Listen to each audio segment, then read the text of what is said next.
Hello, everybody, and welcome to another book club, the language of creation. And we're delving into time, and apparently, people are unable to be on time, so we're just gonna have to teach them the meaning of time. Like, for example, Casta, who is making it maybe in the nick of time. So we're gonna have different time scales and we'll end the time jokes in a timely manner. um, so yeah, a little bit reflection on my week. I have been consumed by time. Really, a lot of things happen. I don't have an eventful life, so in some sense, that is really overwhelming. And so yeah, I've been somewhat subject to time. I have been also on the Discord server. We've been relating to uh, Matthieu's new video that came out talking about his next book. I don't think we want to get too deep into this in the book club, but we might do it in our post talk. But I watched it today. I can tell you that for me, there was a lot of insight invoked, some revelation. Uh, but in context to the book club, I think I got a way better sense of where Peugeot is coming from, and I do feel that he's unfortunately missing some of the important aspects that do have to do with emanation.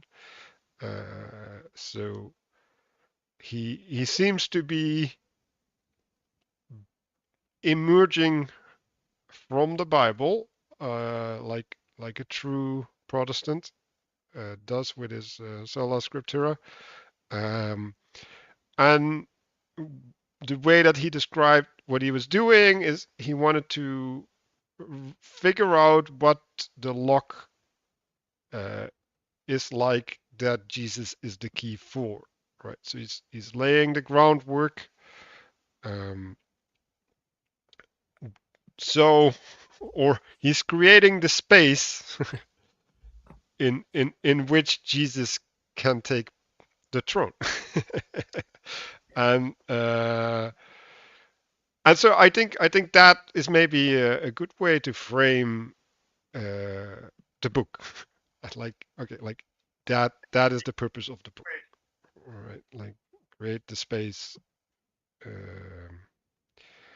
And so for me personally, I got inspired by the latest chapter 47, which we're not going to get to, but I saw some of these themes reoccur, and I realized that there's space and then there's inhabited space. And those are not the same. Because if you inhabit the space, you establish things, right? And and when you are established, now you can host things. And if you're not established, you're effectively wandering in the desert, right? And so we have deserted, or I think a better word would be barrenness, right? Which is relating to the fertility, or in other words, the ability to bear fruit, or even to have seeds planted. And there's plenty of things about planting seeds in the Bible, but I think it's important to understand that not every space that we create is fertile, right? And some spaces can become fertile if the climate changes, and some places that are fertile will become barren, and that was actually what he was talking about as well, right? Like, um, if you have a field and you work it too long, it becomes barren because you've taken up all the nutrients from the soil.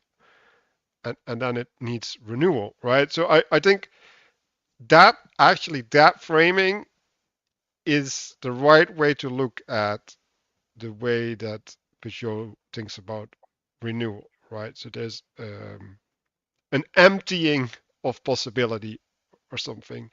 And this has to do with second order effects, right? So the space, which is established by work that we're going to go into in the first chapter that we're dealing with, that work will have second order effects on the environment of the space.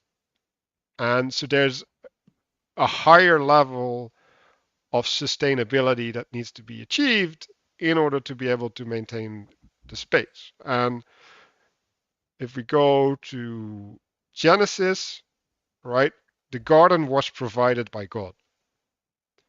And later on, the promised land was promised and needed to be established. But also, it was already inhabited, right? So there was pre establishment, but establishment also needed to happen at the same time. And um,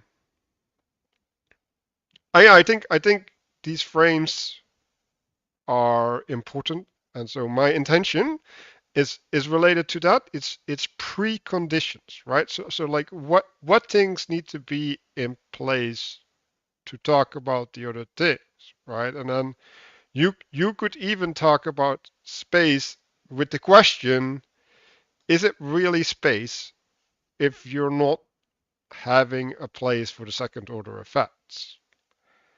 Because then it will be flooded, right? Like then the guarantee of a flood will be there if you're not having a place for second order effects, right? Or in the terms of a nation, that would be invasion, which might be relevant to what we're going through uh, in multiple manners in modern society. Um, so yes, my intention is around preconditions. Castle, you were in first, so you get to go first. Sure. Um, so this week, as you said, it's there's been. I think everyone's kind of experiencing this, like being overwhelmed by time recently. Like, and I very much enjoyed the live stream last night about chaos, and that was very much a nice kind of testing ground as well for a lot of the concepts that are coming up in today's book club. And I've done my little subtitle there is the wrong that makes the right, kind of spelling differently right. So I'm not necessarily trying to. What I think we're going to kind of build up to, because normally we only get through about 3 chapters each, which is still better than I expected, honestly. That we're eventually going to get on this third chapter today, a bit about the kind of things being righted as a result of kind of pushing the cycle, like again, or kind of like properly completing a particular cycle, and then you get the actual renewal, much like a new day or something like that. So with right here spelled with a W, I mean to say, to get work done. So I'll kind of be operating a little bit in that frame of, kind of if something is upside down, kind of pushing it a little bit more to kind of get some work done. You're not necessarily building something, but you're kind of like you're renewing the unnecessary renewal that kind of upturned your pre-existing dry land, you could say. So that's kind of the frame that I'll be going off of here, and that's all I got. Gustavs, would you like to go? Sure. So this last week, I've spent a bunch of time with people who uh, maybe are less industrious than I am. Like they work less, they kind of do less stuff, they rest more, and I've been put in a position where, uh, to myself, I've had to justify why am I doing so much stuff, why am I doing this, why am I doing that, because they're coming in with an attitude of resting on laurels and sort of the structure will support your rest while you rest, and the degree, and I'm not comfortable with that degree of things. Like I'm kind of really anxious about stuff collapsing, and I feel like I need to keep it going, and that I think really ties into the stuff that's that's around these chapters. And also, I've been thinking about one specific example that I can already sort of mention is about the horn and the harp. That's something that has actually come up for me in a bunch of other connections. So I've been thinking about that. That's it for me. Danny, would you like to go next? Hold on. What's your intention of weaving? How does that relate? Well, that has to do with the harp. Okay. Yeah, you'll see. Okay. No, I'm just getting settled. This is just real time space opening up and consequences of chaos filling that space happening. So I'll be 1 minute.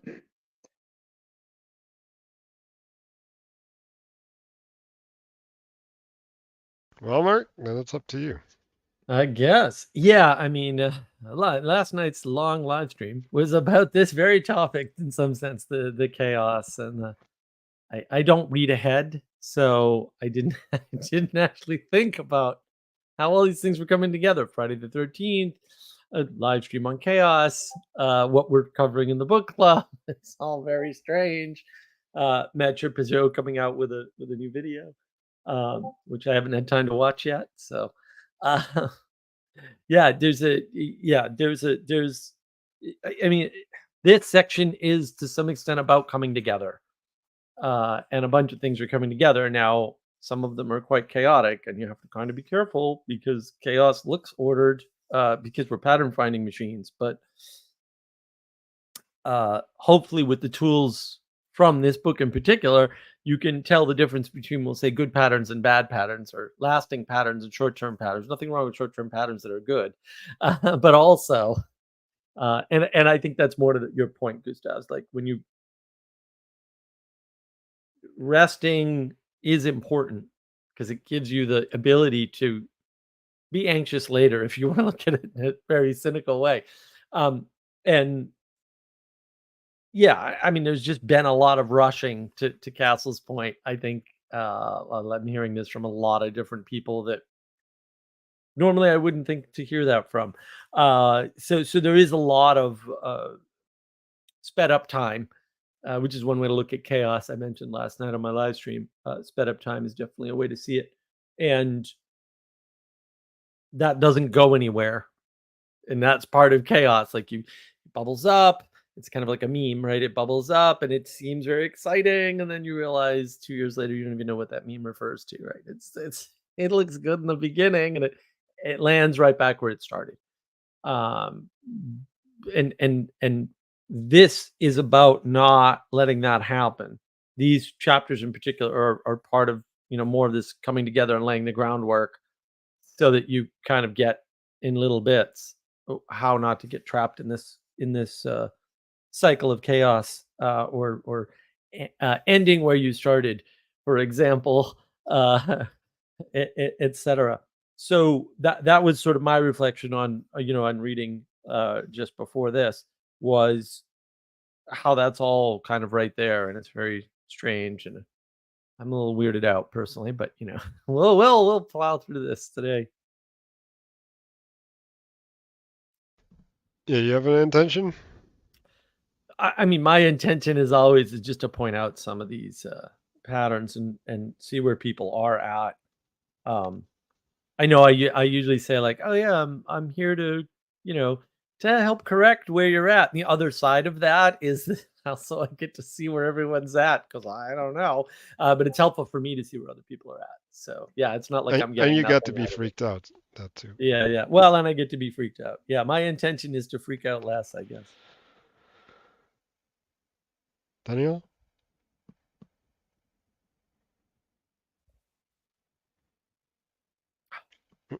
I'll Trying to be go back. then. So yeah. Can you hear me? So yes. Yeah. Now we can hear you. Oh, that's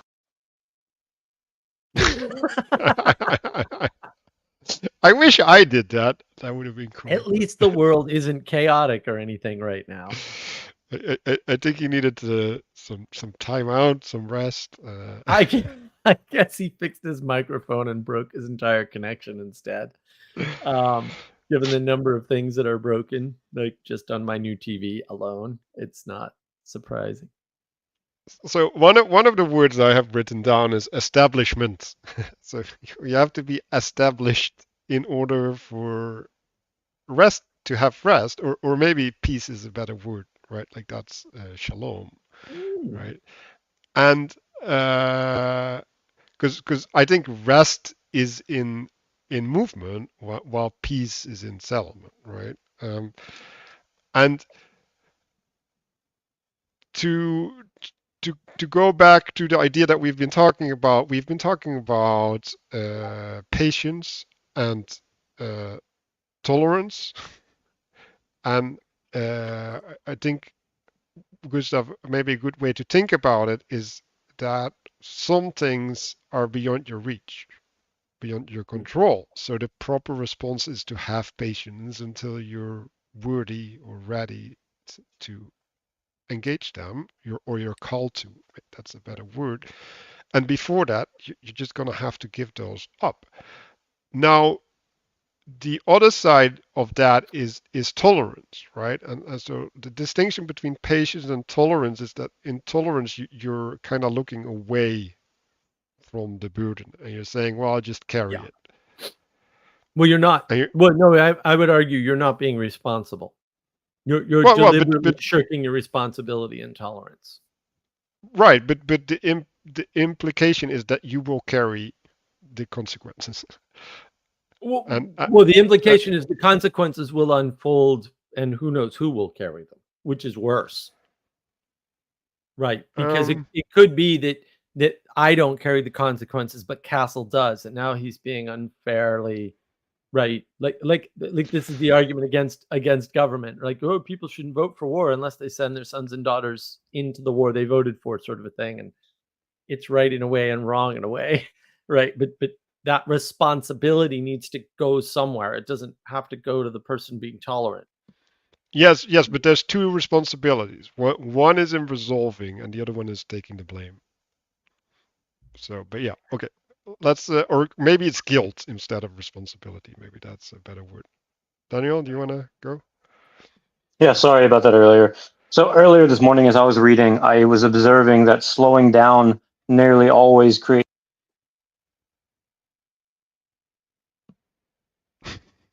This is amazing. What's going on? Now I am freaked out, Mark. You're infectious. I blame Can you hear me? Castle. Yes. Yeah. Okay. Go What's ahead. happening? You cut out mid-sentence. That's weird, man. I have so many issues. So this morning, I was observing that slowing down almost always creates space, which changes the quality of the interaction with things. So there was I was reading slower, and I noticed that there's a particular part of the text that I felt was more poetic. And then I was thinking about other texts where I had that experience, such as reading Plato, maybe T.S. Eliot, a few places like that. And I was observing also that the rhythm and the repetition of also the content.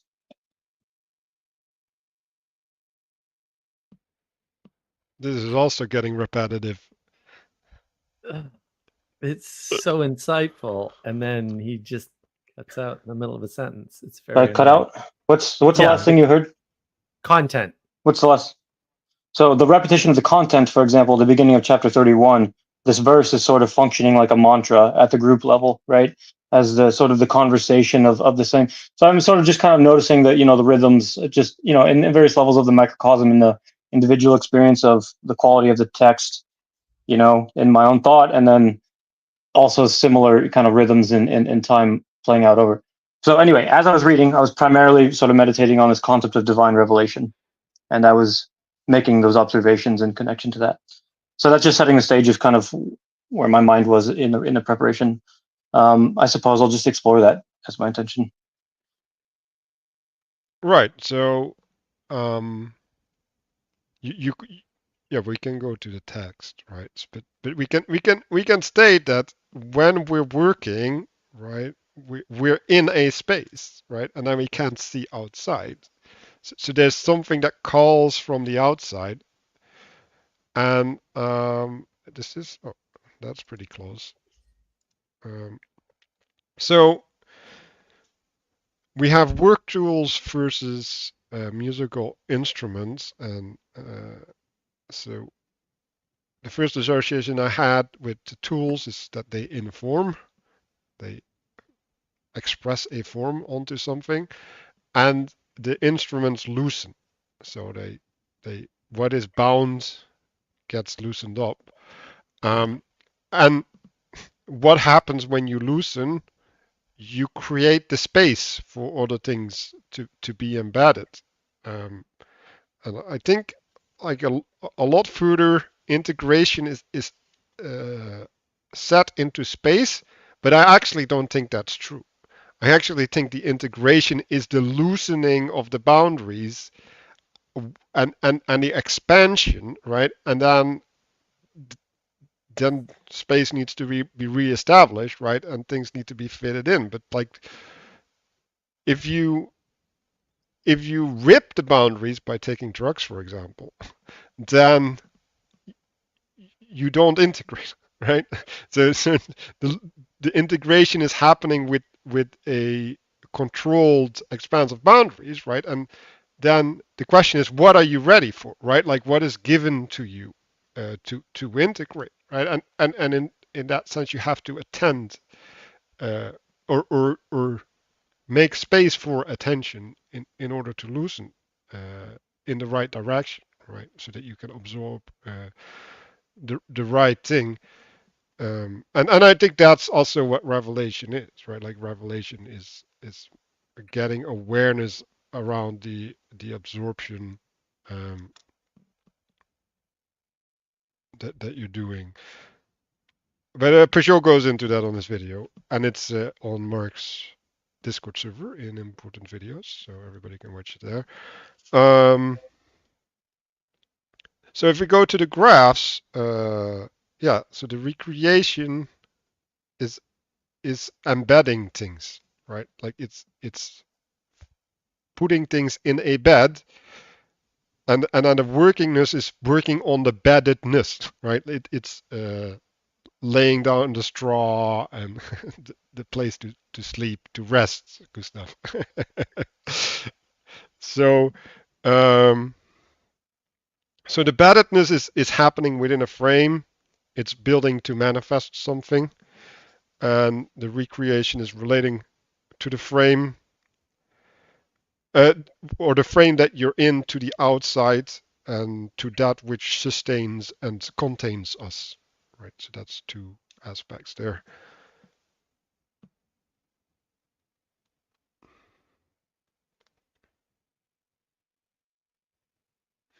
So when we're using a tool or a pointy sharp implement, that does a manifestation, and from there we get to observe relations, right? So I think only after we've established something, we can from there view how the world looks from there, right? Like, so that's participatory knowledge, right? Like through the participation, you get revealed the way that the world looks like from there. And I think when I was thinking about the Bible as, or at least the Old Testament as a whole, in some sense, it's like an account of how did we get where we are. Mm-hmm. Right? What are the tools that we used? And are we still honoring those tools? Right? Because if we don't honor the tools that has got us where we are, we end up without a foundation.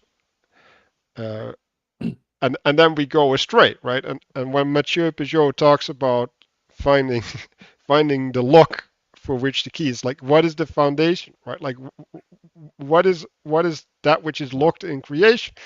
And what we see in modern times is we've presumed the locks and we've presumed the keys for the lock, and now we've gone from there, right? And that's what Mark means with middle out thinking. Right. Well, and I want to bring it back to the book. I don't want to stray too far into the 3-hour monstrosity talk that I haven't seen. One way to recapitulate that is you could say part of, I don't know, the meaning crisis, the meta crisis, whatever kind of crisis you want to talk about. Intimacy crisis is best, obviously, since I coined that term. One of the ways to look at these crises is to say we know the way out roughly, right? We have a sense for it. Something about femininity. You could pack that into feminism as an attempt to poorly implemented attempt and purely evil attempt, but attempt nonetheless to revivify the feminine in a way or something. You could go down that road. But another way to see it is to say that you've got the pillar, and time causes your ability to relate. But if you relate only through time, you get chaos, because the proper relation is using tool, where there's a participation. So that's one way to sort of understand, we'll say, the chaos of today. See my live stream from last night. It is to say, okay, well, we've got time is a constant, right? But it doesn't go anywhere. But it goes somewhere in the middle, right? It moves things, but they end up where they started, right? So they didn't really go anywhere. That's the chaos being applied. And when we don't take the responsibility for the tools and the cultivation of the space, then we run into the problem. And that's the problem of nothing but chaos. And so in one sense, Gustav's is right. You should be anxious because the world is needs to be maintained all the time, right? On the other hand, you can't maintain it all the time. You have to rest. You have to have patience. And I think that's all encompassed in here at some point. But again, I don't want to get too abstract off the book. I want to kind of keep it in. But did we have any objections, we'll say, to the diagrams or questions about the diagrams? For me, I'm not sure how much the text helps me, but we can go through that too. Small point, but I'm not sure the left-hand pyramid that's turned over, I'm not sure it should have those divisions in it, because it's supposed to be like a flattened hierarchy, which, if you turn it on its head, then it's like inverted instead of a flattened hierarchy. Does that make sense at all? Why do you think it should be flattened? Because I don't. It's flattened by time, in time. Look at it this way, Gustav. If you don't have a method of understanding who inherits the kingdom, so you don't have a line of succession, you're still going to get a king. It's just that without a line of succession, that king you go back to the state you were in before, right? Like, now we have no king. What do we do? The hierarchy still emerges within the time circle. So that's why I'm pushing back. But I would frame it differently, right? So I think we went into it last week, but if you see the work hierarchy, right? It's organized under a principle, right? So what is the thing that unifies it? The principle. Now this other hierarchy is organized in the expression. Right? So it is a bunch of things that come together, like watching a movie, right? They come together for the purpose of watching a movie, not for the purpose that the movie was made for. Yeah. And that's also part of the chaos. And it spreads out, but of course it's got a small base, so it's going to collapse, which is why it's in the circle. Does that make sense? Or in other words, it go ahead. No, I just don't feel like you've related it to what I was saying at all, or like I totally missed the point. Okay, the hierarchy. It's temporary, unstable hierarchy on the time side, and it's long-lasting, stable hierarchy on the space side. So it is the same in that way. Does that fix it?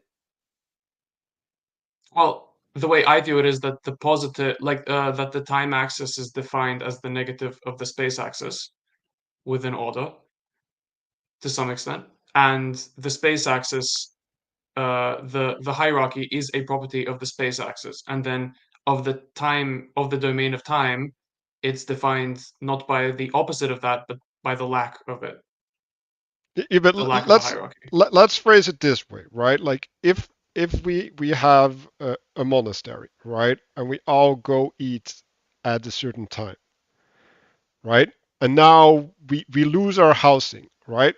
Like some of the monks might maintain discipline, right, but other monks will end up eating whenever they want, right? So they will gather, the gathering will still happen, but it will be informed by their passion, not informed by the structure, right? So you can see when the hierarchy recedes, that which governs becomes like lightning strikes, right? Like it will be fashion. Like now this is appropriate, now this is appropriate, now this is appropriate. And the thing that determines what is appropriate is the gathering of people with common purpose, right? Or action, maybe not purpose, instead of gathering with common purpose, because the common purpose is the higher principle. When I don't see time and space as opposites. That's Complements or something like. I how about this?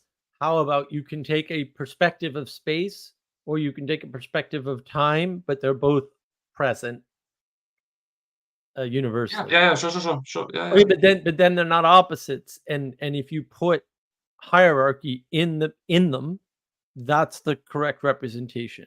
Because one hierarchy is temporary because it has a small base, the other hierarchy is lasting because it has a large base.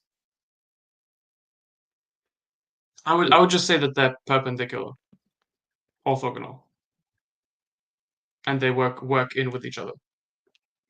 But they don't work with each other, right? You have to balance everything out. I mean, balance is a bad They term, kind but of interact, right? There's a well, yeah, dynamism. because it's one thing. Like it's split into two images, but they're both simultaneous. Yeah, like like time is I don't. independent of space, so it doesn't conflict with space. So in one way, it's an overlay. In another way, you need to flip it. You need to flip the time this way and overlay it on the space. Okay, Right. so I've been looking at extensions for my KitchenAid, and one of the extensions is to make a sausage, right? And so when you make a sausage, right, you put in space, right? And then it gets expressed, right? Right. And then you have this thing, right, that will do something to the meat, right, to grind it, right? And you can say that the thing, right, that's the mediation, either makes it more sausagey or it doesn't function properly, right? And but what happens is there's an interaction, right? Because the structure is there, right? And that interaction can adhere to the principality of sausage, or it can disperse, right? Like it can make more sausagey or less sausagey, right? So that the time can contribute to the manifestation of hierarchy through work, and it can also detract through entropy effectively. Well, I have some examples that came to mind as I was hearing you guys talk, and as I'm kind of looking at these diagrams. I can't help but think of cleaning clothes and having clean clothes. The already clean clothes hung up in the closet, maybe even organized in a hierarchy of, okay, this is the outside clothes. These, if you have like a suit or something like that for special occasions, there's a hierarchy on the right side, all nice and clean and pressed and what have you. And then looking at the left side, what I'm thinking of kind of like, washing machines and clothes dryers and stuff. So, you have kind of, and with this kind of thing of, okay, you're going to turn it on its side eventually, there is a sort of, there's the, it's a renewal and then refinement process that happens. So you go, and if you're washing the clothes, you have one of those washing machines that it has an axle. And even looking at the left side diagram, I just kind of imagine like you have that post in the center And so you have all the clothes around that, and then it fills with water, and then you have a spin cycle that happens.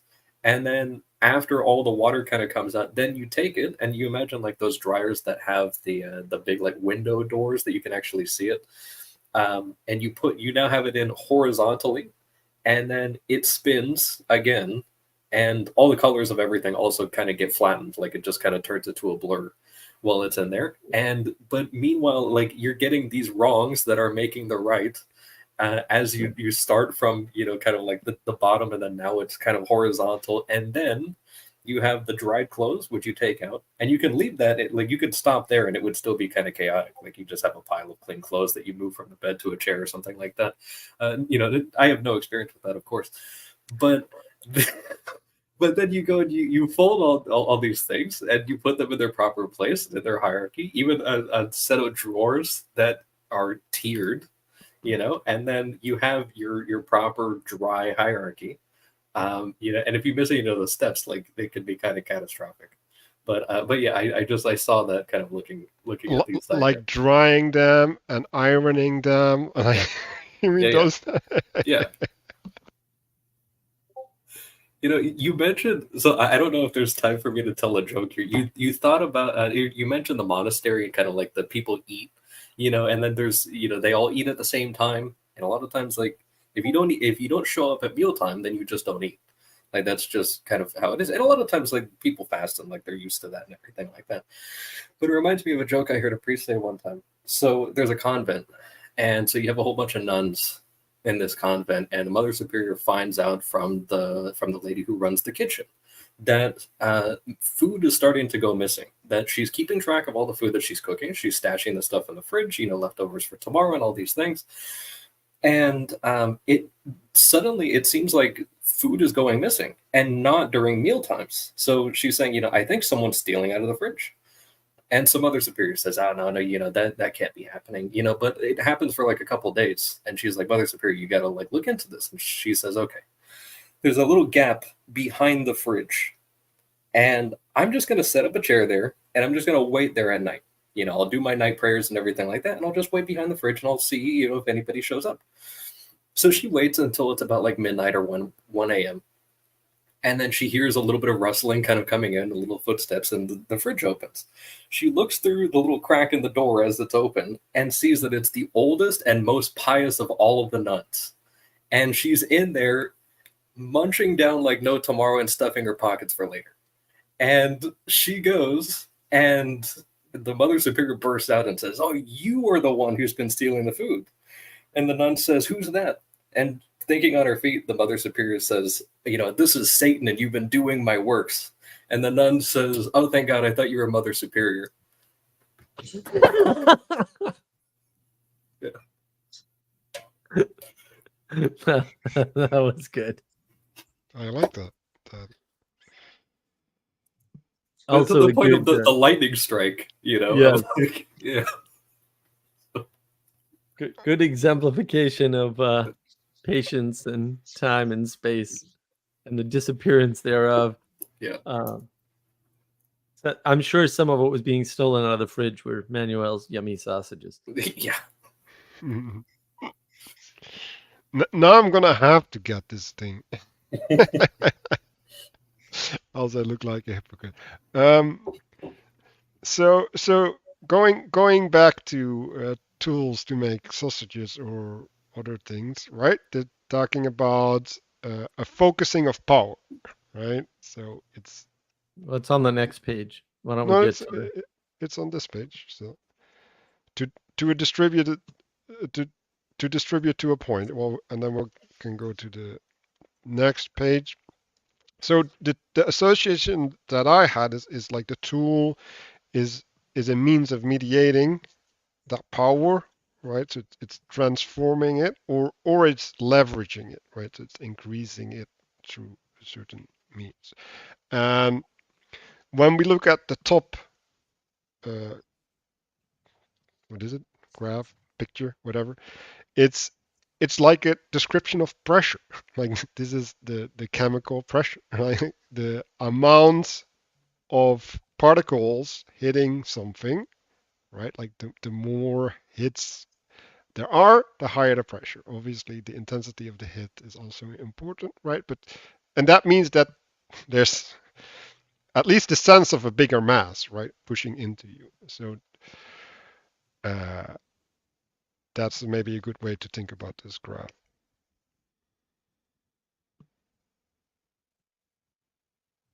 I want to make a kind of quick note that, so I haven't actually seen the video that Matthieu put out. I saw the link that you guys had, and I was like, oh yeah, this is definitely a next week thing. But I remember seeing at one point, like way back when I would sometimes check his Twitter, and I haven't been for a very long time, that people would give him a lot of difficulty, going and saying, oh, you don't mention Jesus once in your entire book. And it's like, first of all, like, read the title, right? Like in Genesis, but also, and this is one of those things, is that, and we'll see this in like a few chapters, there's a lot of stuff where he doesn't have to use any particular words. Like, he's not doing, like, there's a lot of stuff he's doing propositionally. There's a lot of stuff that he's also maybe not doing propositionally. He leaves it kind of ambiguous, and like whether or not some of this stuff is intentional or not, and everything, that he doesn't kind of do anything other than kind of present stuff in very secular terms a lot of times and everything. But I still find it very interesting that he literally names this this diagram, like, you have the point and the mass, and he actually literally describes the mass with the diagram, and like doesn't actually, like the mass as I would understand it liturgically, like he actually literally does that with this diagram and then just moves on, and it's just like, is he intentionally doing that? I don't know. I know he wanted to be a monk at one point, so it's like he knows the stuff. It doesn't. It doesn't even matter. It doesn't. Yeah, it doesn't matter. Yeah. When you do it, these things emerge, and yeah, I mean, one way to look at this is, part of the way to fix, if you want to think about that, in the past we were just, talking about like the 80s and the 90s and the 2000s. We were talking about the New Testament, the gospel, the New Testament, the gospel, right? Forgetting about the grounding, the base, right? But also, to your point, like, what do you mean Jesus isn't? He doesn't talk about Jesus. Yeah, he doesn't use the gospel language because he's still in the Old Testament. But reviving the Old Testament is very much part of fixing the meta meaning, whatever crisis you want to talk about this week. It's really intimacy crisis, though. And this in particular, I like where he introduces the horns of Jubilee, and they, it's just like, let's add a piece, right? throw that in here, because it's important, or it will be more important as time goes on, we'll say. But time still needs to be expressed. You can't do it all just in the top diagram on this page. Yeah, and I think it's nice that he mentions that these horns grow. Yeah. And so in their growth, they are bound, right? Like, because they come from somewhere. And like, I think that's the part that is forgotten, right? Like, right. They originate through time, even. So well, they're a form of binding. And the other thing, to be sure everybody's paying attention, because it's really hard to track sometimes. Look at the arrows. So when people in the sciencey community in particular start talking about reciprocal, yes, in other words, the top pays attention to what's below it to the best of its ability, right? And the bottom focuses up on the top. All right. And so that distribution point versus that focus point is really important. And it's an asymmetrical relationship because it's supposed to be, right? And equality doctrine means we don't understand asymmetry anymore, but we really need to, because the world is asymmetrical. It's a Pareto distribution is real, right? So you have to pay attention to that. But yeah, I wanted to make that clear. The thing that allows the distribution point and the focus point to happen, the up and the down, could be seen as time, right? As it happens over time. And therefore, just because the president didn't answer your letter within a week doesn't mean your issue won't be addressed. You know what I mean? Like, these things take time. It takes time for things to collapse, even that should have collapsed years ago or decades ago in some cases. And we're not accounting for that. So that's one of the things that I like about this particular page, is that he's giving the tools, and then he links them in the next diagram, I think. So in the Chinese show, they said, "Why are you trying to do something that will take 100 years?" Like, Yeah, yes, yeah, exactly. don't do that. And also, like, the what's it, the Dunbar number, right? Like, Yeah, at a yeah. certain point, you can't build bigger unless you gather into something higher. Like, you have to. Like, Right. it's not optional. So the other thing that I found is in the bottom. It says the horn can be made into a drinking horn, trumpet, inkhorn, all which represent the axle of time. And they also are all containers. Right. Right. and, Yeah. and they house a different purpose. So it's important to realize, right? Like, these things of time are housed. Like, they're not floating in nowhere. Um, Hmm. A couple of kind of examples of the horn sort of came out. I was thinking of like before David became king, he was under King Saul, and Saul like wanted to kill him, but then David was a horn player, so he would play music in front of the king, and then like King Saul actually made multiple attempts on his life, even while he was his musician. And so there's actually like times where like King Saul would literally throw a spear at him, and then King David would calm the king with playing his horn. So there's this kind of interesting interplay of those things happening there, where you have the kind of the not rightly ordered king hurling the pillar at him, and then you have the horn player kind of like restoring order by like introducing a wrong to then kind of restore the wrong that was done by the guy who's supposed to be righteous. It also kind of brought to Actually, mind. pretty sure that Daniel played that David played the harp, not the horn. Oh, that could be. I thought, yeah. Yeah, because it's a string instrument, not a like horns have a different because they're the blowing of spirit, Yeah. and the string instruments are like I don't know, are they the housing of spirit? Like I don't know, like it's different. Hmm. So horns are more like a voice, while the I think the harp is supposed to be glory or something. Like they're the refinement of matter. Hmm.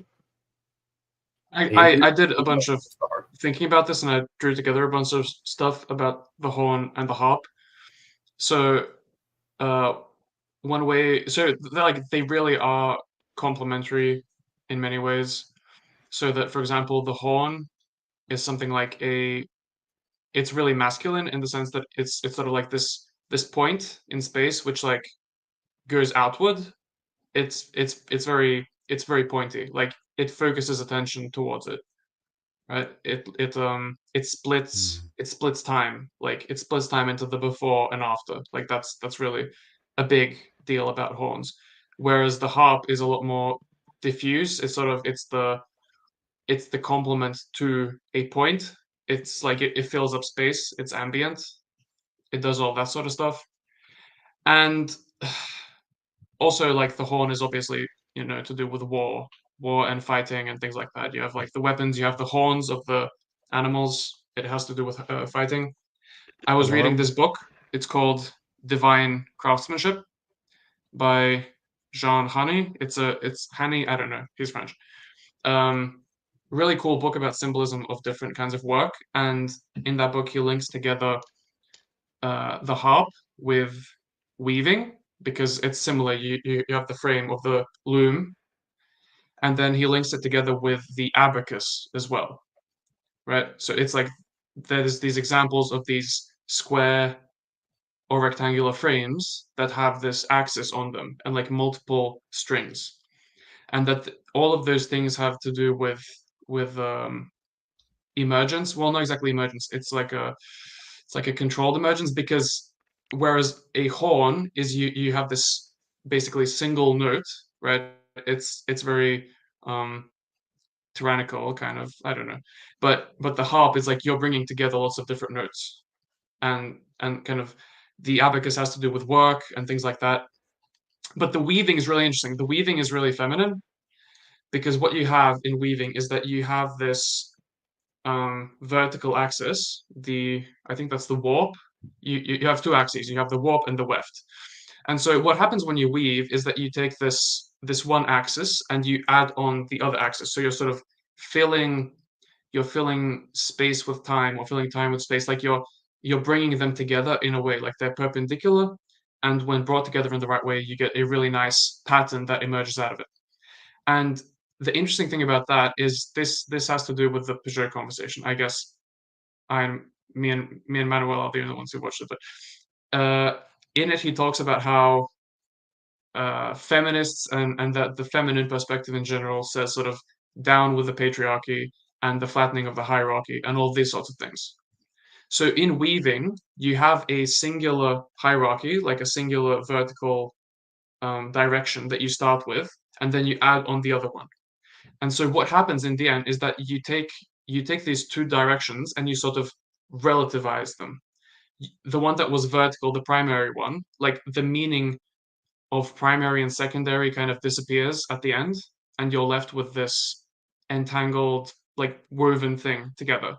So it's a flattening of that hierarchy because at the end it doesn't matter which was the warp and which is the weft, and that's kind of the move as well that like the women do, right? It's like they tend to, it can look like disrespect towards the structure, the stuff that they do, like relativizing things and looking for the exceptions and operating in that way is like a flattening of the hierarchy, not only of the hierarchy, but of the hierarchy between time and space. That is a hierarchy as well. And when you weave, in the end, you flatten that as well. I'm glad I That's got what that it's wrong like. so you could weave it all back together. Yeah. It was honestly. So It that was has to do with really like the healing that David does on Solomon has to do with that flattening as well. Mhm. Kind of you're like the sleep and all that stuff. I Well, definitely see that a lot better now that you explained it. yeah, Gustav, I want to have a small criticism, right? I don't think the feminine necessarily does the last step, right? So you have the weaving, right? And the weaving happens within a container, under an authority. And only when that authority gets rejected, right, then you start having these strange things, right? But that's an extra step. Like that's not a necessary step. And so why does that step happen, right? If we're not aware of that we are contained, right? Or where we're embedded in, what is the path that we have traveled? Do we have an accounting for why we are where we are? Then you can't have gratitude. You can't have reverence because you don't know what's above you and what it allows you to do. Right? So I have this video that I haven't released yet where I basically said, like, women have to realize that like, there's things that don't happen to them. like men hold themselves back in many ways. And they should be grateful for that because like they don't have to. Like there's nothing that tells them that they should. And if you don't realize that that's happening, you can't be grateful for it, and then you can't be in right relationship to the man, right? Like that's the consequence, right? And to go back to the book, right? Like when we're talking about a trumpet, right? Like it's like what does it do? What calls to attention? It calls attention, right? It's like okay, like you're in this formation, we blow the trumpet, then you go to this other formation, right? So it's a re-establishment of hierarchy, right? The movement of one focal point to another focal point. while the harp, right, is more of the background, right? Like, so it changes the atmosphere, right? And so it that is an interaction with the container in which things happen. And so in some sense, like a horn is like, okay, like we're at war or whatever, right? It's like the container is there, like we all know what we need to do. And with the harp, it's like there's an invitation. Like there's like you don't have to, but you could. Right? Like there's a seduction element there that's not there with the horn, and is inappropriate with the horn even, right? Because like no, you can't lay in bed when the house is on fire. Like no. Yeah, I like now. I'm seeing a lot better with the horn that with the tool you have that the body is kind of distributed into a point for work, whereas the horn like you blow into the point and then it gets distributed out through like the bell of it, and it kind of brings to mind. I was looking at the like the Siege of Jericho. They go and I thought it was interesting because I of course didn't notice any of this stuff the first time I read it, that they go and they're trying to siege the walled city of Jericho. So they go and they march around the city for 6 days. So they do 6 days of work, and then on the seventh day, they have 7 priests bearing 7 trumpets of ram's horns around the ark, and then they march around the city 7 times. And then so they did 6 days, and now they're as far as the siege goes, on the seventh day they're doing the rest of the siege, and then they go and they shout.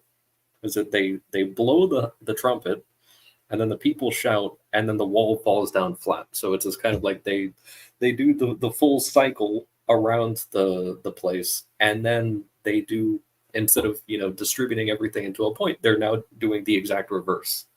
And after a week of that, like they successfully the wall just destroys itself, basically. And I think that's actually a redemption of Cain and Abel, because Pageau also talked about this, right? It's like you switch tools. Mm. Because like you have to have the appropriate tool for the job, right? And there's a different tool for work than for when the work is established, right? Like that doesn't mean that the function doesn't need to be done, but the means of expressing the function needs to change, right? Because you can say there's a harsh way to relate to the world, right? Like plowing the field, right? Which is what Cain did. and then there's a integrated way, which is herding the sheep, right? Where your relationship to the land is different, and it allows the land to do different things, like the sheep shit, right? So that there's this giving back of nutrients to the field, right? There's the and that the breakthrough, right, or the establishment or the victory only happens when these two things are in unison, in harmony. Not if they're fighting each other, that Cain and Abel. So, I like that a lot because just looking at, you have Cain is the builder of the first city, and then Abel literally means breath, so that you have that kind of, it's the horn breaks down the wall, and then it's I definitely see that. It was good.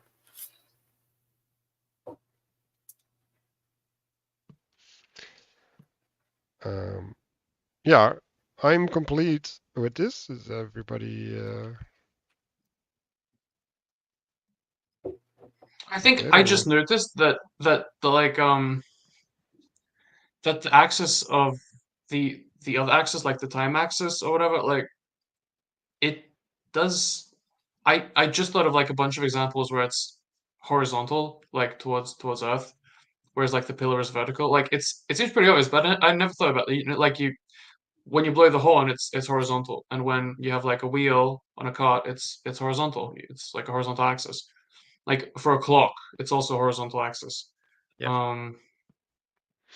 right, and the chariot moves, right? So it's also a transference across space, right? So like the wandering in the desert right? You can look at that as going to the land, right? Like establishing space, but you can also look at it as the expression of time, so that renewal can happen.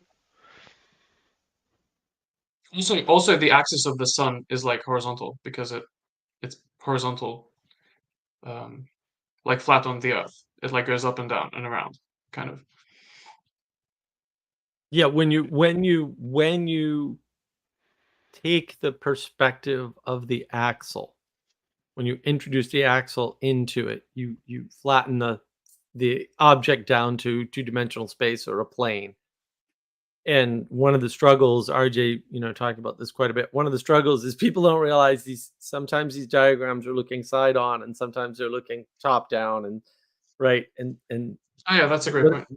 right, it's one page, so you can't really do that, but also you just have to flip it in your head and then you'll figure it out better.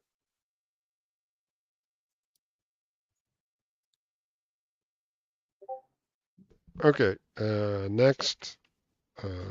Yeah. Not a fan of absurdity, maybe because that's corrupted by the existentialist, but yeah. So at the first line, vanity of vanities, all is vanity. What profit has man in all his work under the sun? So what's happening there? There's a zooming out of perspective, right? It's like obviously the work has use in the immediacy, but there's a bigger purpose, right? Like, so we're like, okay, like yes, we can relate to the immediate purpose, but like, how do we integrate this in a complete purpose?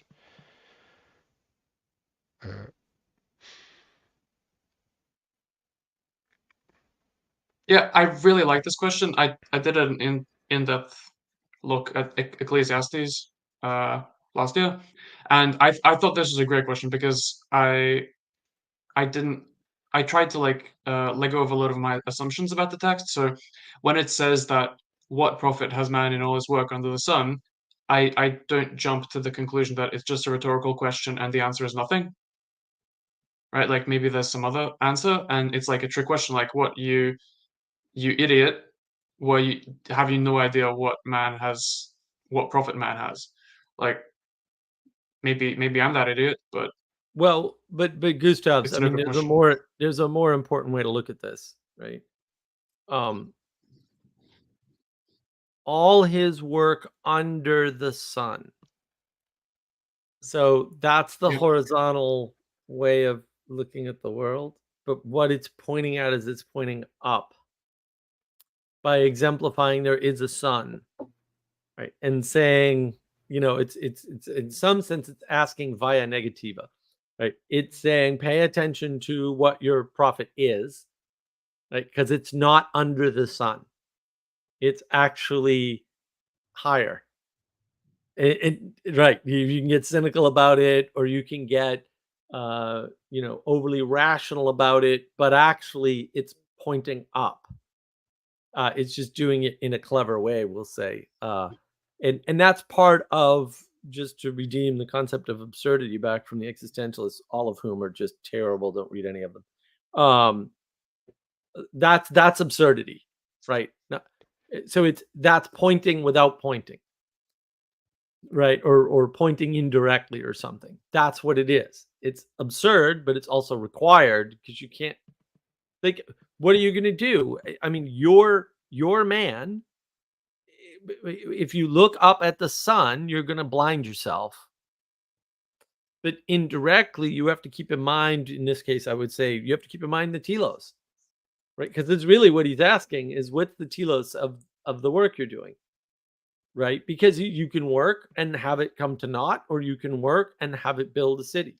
Like, it's up to you, right? And so that I think is more what is being got at here, is that indirect pointing through absurdity, to get somebody out of the horizontal view of the world and back to looking up and paying attention to that. But again, not directly. Like, you don't want to say like, I'm personally by myself building the city of God, or You don't even want to say, I'm building part of the city of God. You don't want to say that. Right? What you want to do is keep in the back of your head the telos of what it is you're building, which is a very different thing. And I think absurdity is appropriate there, just to steal it back from the reprehensible existentialists. No, that's absurd. I had a couple of examples kind of go. Interestingly, like just earlier today, I read St. Paul actually address something similar to this kind of like, oh, you know, what profit do you have under the sun? He doesn't say it in those exact words, but he does explicitly say to the effect that, you know, that he could do all the work he wants and even offer his body up to be burned and everything like that, but disconnected from a telos that is actually worthless. And he even goes and he winds up saying something of, you know, like, oh, if all you have is this stuff right here and you're still going to end up dying, then as the Romans say, you know, tonight we eat and drink, for tomorrow we die. You know, it's just like, okay, like that, why not be fatalistic and everything? If, you know, otherwise, like, let's just eat and drink and do whatever and then die tomorrow, you know. And so he kind of like makes fun of that, but also to kind of you know, twist the knife on the existentialists. I have looking at the Latin absurdus, it says out of tune. So also in keeping with the theme of my kind of subtitle here, that if you look at like a guitar, there's all these little tuning knobs. So if the string is out of tune, then you turn the axle until it does. Right. Yeah.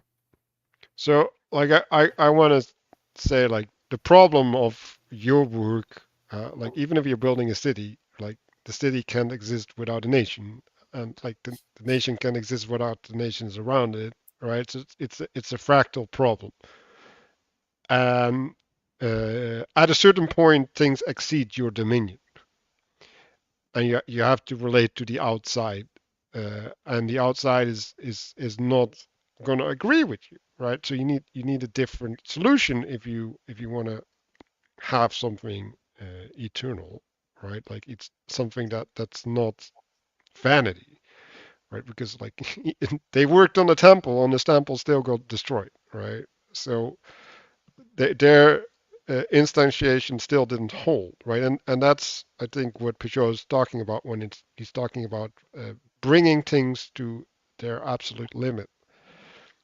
You have to roll out the story to its end, to its natural conclusion, and only then you can judge, right? So this is relating to the fulfillment, and yeah, now we're getting back to this opposite words, changing something into its opposite.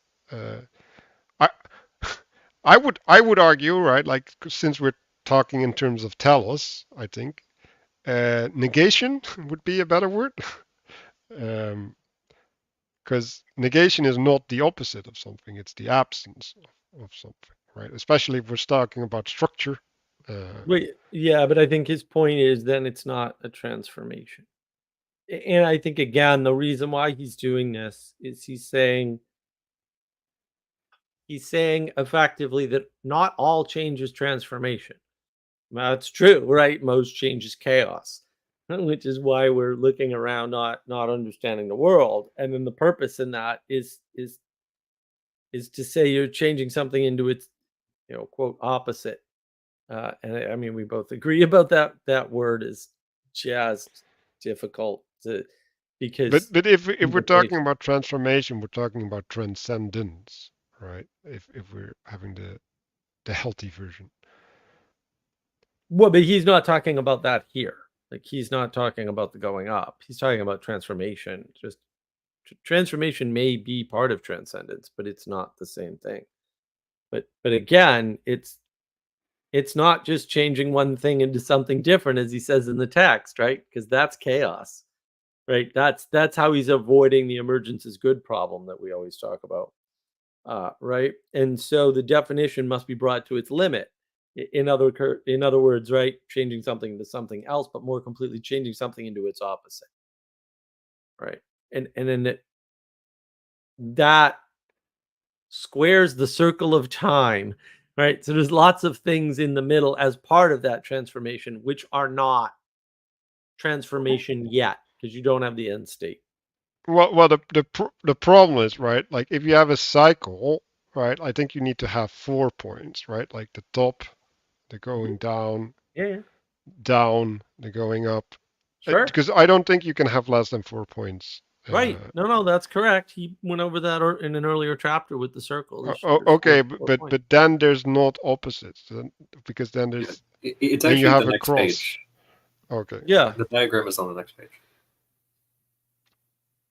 Anyway, Yeah, I mean, like, he's done that with this diagram before. But there are still opposites. I mean, you could say there's two sets of opposites, but the liminal space in between that neutral space is still not. It's still neutral. Like it hasn't come into being yet. So the fact that there's a stop on the way up and a stop on the way down that you could pause it doesn't help, because you're still in chaos at that point. You're in chaos on all the points of the circle except the top and the bottom. That's the way to think about it, or one way to think about it. Starting point, middle point, end point, which is the starting point. Oops, right? It collapses from 3 back to 2, right? And everything else is chaos, right? Because transformation involves a lot of chaos, because you're not set or settled yet. You're not in your final form. In this I- chapter, I took issue. Were you going to respond, Manuel? no, I don't like the reduction, but yeah, keep going. I took issue with the word negation because negation ships with it presumptions of opposition, I think. So, for example, I was thinking, well, how do you negate a seed? Because if you think of a seed as, life, and the opposite of life as being death, when a seed doesn't give birth to a plant, it doesn't bring forth death. It's nutrition. It becomes the matter that hosts,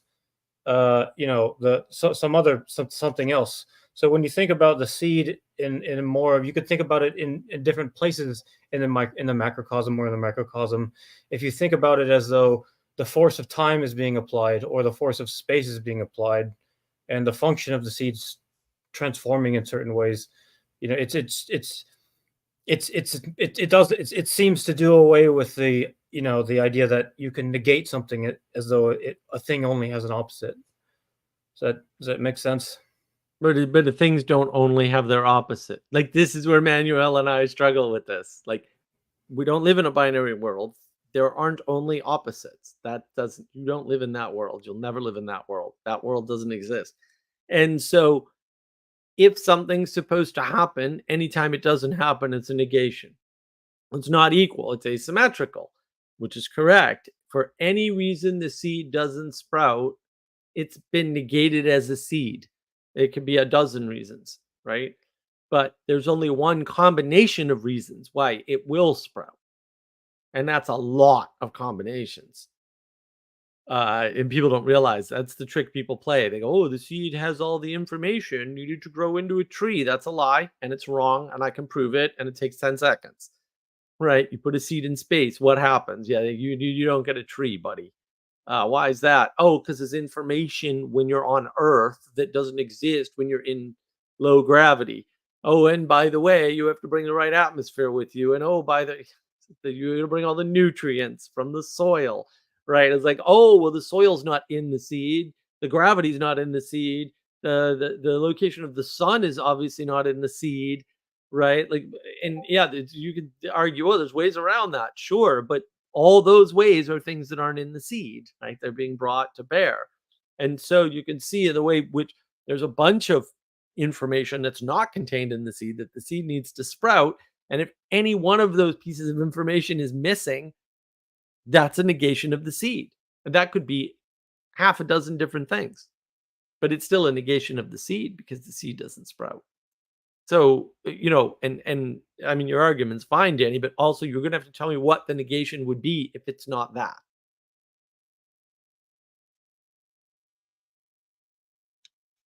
I was saying that the concept of a negation ships with it a presumption of being in opposition to something, and therefore I didn't like the term. So I wasn't making an argument for negation. Yeah, but like that's what I wanted to get into with the math thing, right? Because like the minus minus 1 equals plus 1. Are you kidding me? like I don't think you get far by doing that, right? Like if we want to talk about being propositionally stuck, like like you set your container and you can only move left and right. Like, is that the world that we're going to describe? Like, um, and yeah, like that's the problem that you have with negation, right? And the thing, like, the implications of change as cyclical are counterintuitive to modern sensibilities. That's the first sentence that he starts with. That means that it's contained already. It's predefined. Because the cycle defines what happens within the cycle. And you can Right. say, well, like that which happens within the cycle is plus 1 and minus minus 1. But also, like, you're presupposing the cycle. And you can't. Like that's the issue. It's like even day and night, like sometimes you pull an all-nighter. It's like now you broke the cycle. Right. Well, you don't necessarily break the cycle in that case. But it doesn't matter. I mean, you can break the small cycle without breaking the larger one. So I mean, and that's part of the point. Like you can't get out of change is cyclical. Yes, it's observably the case. And it is negation that creates that. Another way to say that might be entropy is what allows for non-entropy or something, right? Or in art, when they talk about negative space in art, they're pointing at something very, very similar. I'm thinking a lot of kind of like, when you have those farmers that go and they sow their seeds in winter, so it's like they wait until what would generally be considered the darkest time of the year. It's also very cold. The ground is the most solid and everything. And then they're kind of, like all of those kind of characteristics are also characteristic of, death. You have this kind of thing of you have, the seed that you're putting into the ground. So it's going into darkness and it's going into loss of control, and then is kind of covered and everything like that. So it's also hidden. You have all those things, and it also kind of results in the springtime sprouting and everything like that coming about. But yeah, so I'm just kind of seeing that, and then of course, then those things are seed bearing. So then you do it all again, and you just kind of keep on. So it's like it's. I do agree that it's not something where it's like, oh, it's not a negative thing, but also it's that you also wind up doing it every time, and it doesn't necessarily like those crops don't last you till next year generally.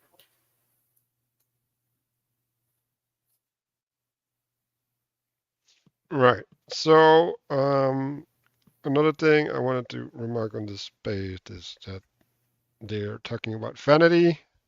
A different word and better word, I think, is vainglory.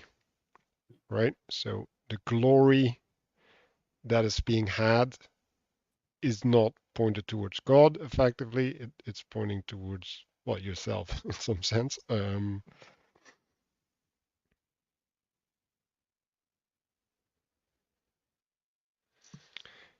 Yeah. Flat world. Let's go to the next page.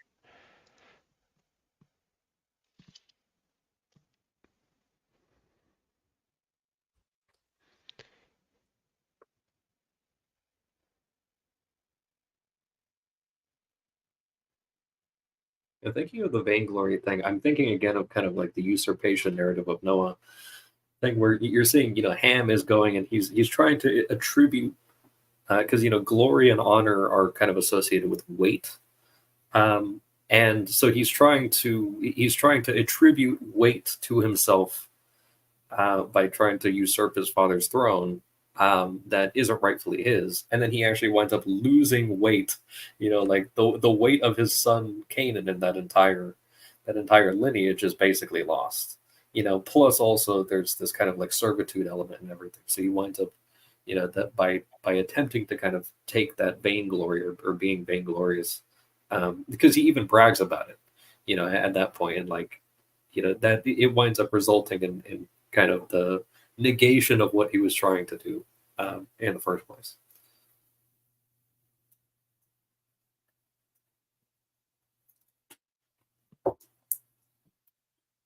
Yeah, like I think that's a good idea of like what is the glory, right? And tools for glory are not the tools for working the land. And yeah, I think that would help with a lot of confusion in the world if we've figured that one out.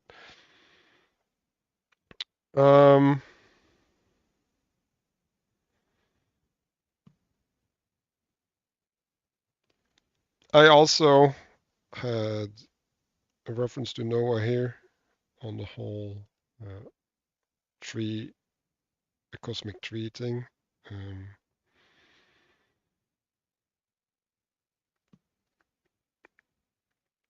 So yeah, the positive process is the building, right? Building more of yourself. That changes the cycle into a spiral, right? It also makes it consistent at some level, right? Like because it's sustainable through time. And I think uh,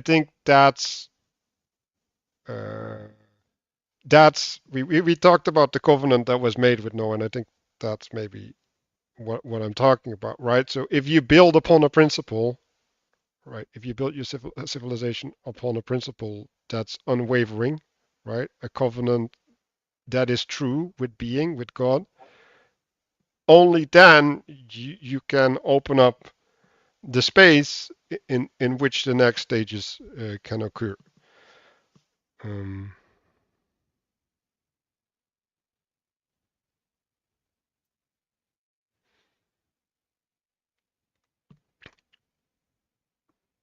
and then they're talking about the productivity of space, right? Like in some sense, you can say that's an inheritance as well of that which is established. Um,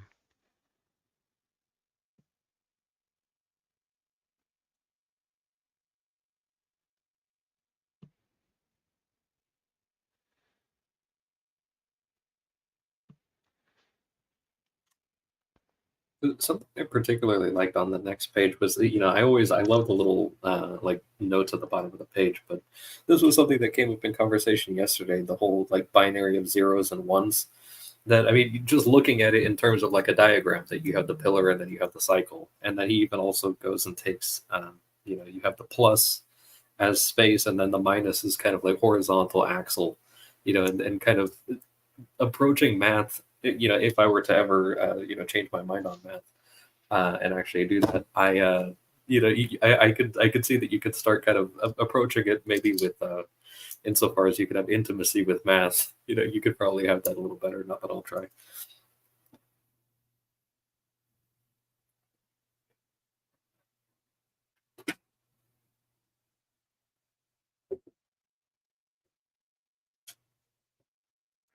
yeah, so I think the law of space, right, is the establishment, right?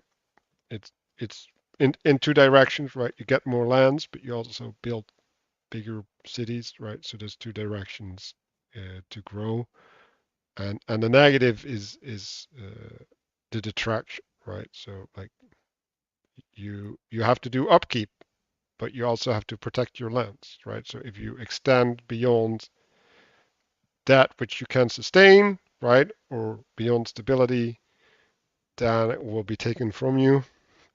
Well, and also I want to point out that the more space you take at the bottom, the taller the hierarchy you need to help maintain it. And that's the thing that everyone's objecting to is oh, we don't need the hierarchy, or we don't need a hierarchy that big. And it's like, well, then you live in a village, right? And then that problem will solve itself, because the villages are still going to need a hierarchy above the villages. And then that hierarchy is going to need a hierarchy, right? Until you get down to one again, because one is the unification. So, for those people who just talk about Neoplatonism as though that's a thing, even though it can't be. Sure, your Neoplatonism supports this argument that in order to have large groups, you need tall hierarchies. I don't stack blocks. Like, I don't get out of your house. Like, go build anything. Like, I don't understand why this isn't abundantly clear, but it seems to be the decentralization, the bring it all down, the the communism, like the socialism. It's all the same. It's we don't need hierarchy. It's like, no, you kind of do. Like, that. Sorry, like I don't know what to say.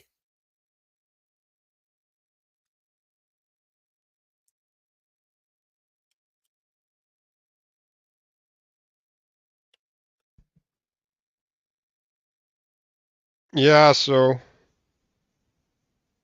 in the footnotes on this page, like I was like, okay, so we're dragging in 0. That is already a dangerous move because like there's been plenty of objections against 0. And then next, cycles and trees, and maybe you have some response to this, right? But like I think the functional programming resolved the problem of cycles and trees by recursion.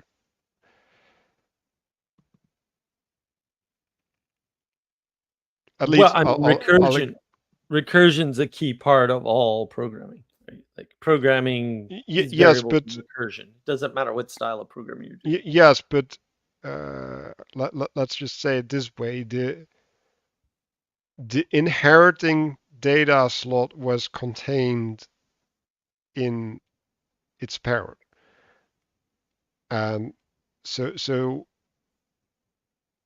well, like. Well, no, there's different types of recursion. It depends on what kind of recursion you're talking about. And that's actually where the problem comes in. And also you can't program without loops. Because recursion can't do a bunch of things that loops can. It just doesn't work. Like I know what happens is typically with the programming language, it looks like it doesn't have loops, is they hide the implementation at the lower layer. And actually the concept of loops is super important in digital logic, for example. Like you can't, if you're starting from digital logic, which is ones and zeros, you can't get around certain concepts, right? Like you can do a lot with like Lisp, which has 4 base commands or something from which everything is built. But at the end of the day, you can't get around certain things like different types of recursion, loops, variables, right? But that's because that's a sophisticated system that needs to account for space. But if you're reducing it down to 0, which is that axis of time, it's fine. But for me, the more interesting part is actually patterns of space and time are mediators of knowledge, which are synonymous with reason and absurdity.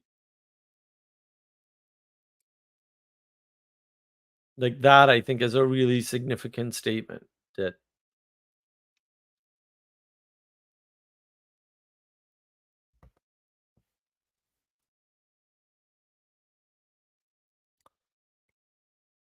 right, space always produces according to its kind, and time always ends up turning against itself.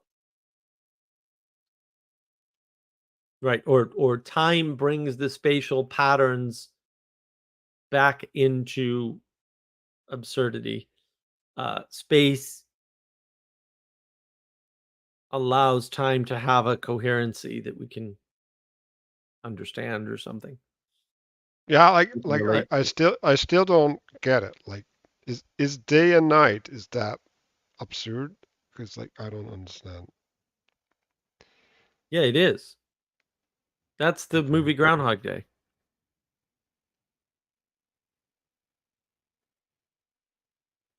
Like that's any movie with a time loop. Yes. I mean, that's what makes Groundhog Day one of the greatest movies of all time. Yeah, like, but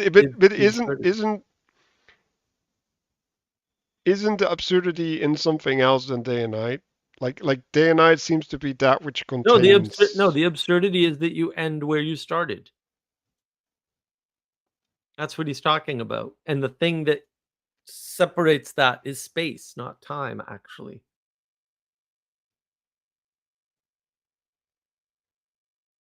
Because again, in the movie Groundhog Day, he goes through a transformation, but it doesn't happen over time. It happens within space. It's just kind of funny. Right? It's in the same space over and over again. He's in the same space, and stuck in a time loop. And that's where the transformation happens. So basically it happens, and this is the absurdity of the movie. The reason why the movie doesn't work is because no one changes that fast. Right? But that's part of the fun of the film. It's a great film. We should watch Groundhog Day. It's fantastic. But like, that's the way to look at it. It's like, oh yes. And the absurdity of waking up and starting the same day over again, where the days don't advance. I mean, that's exactly, to me, what he's talking about. It turns against itself.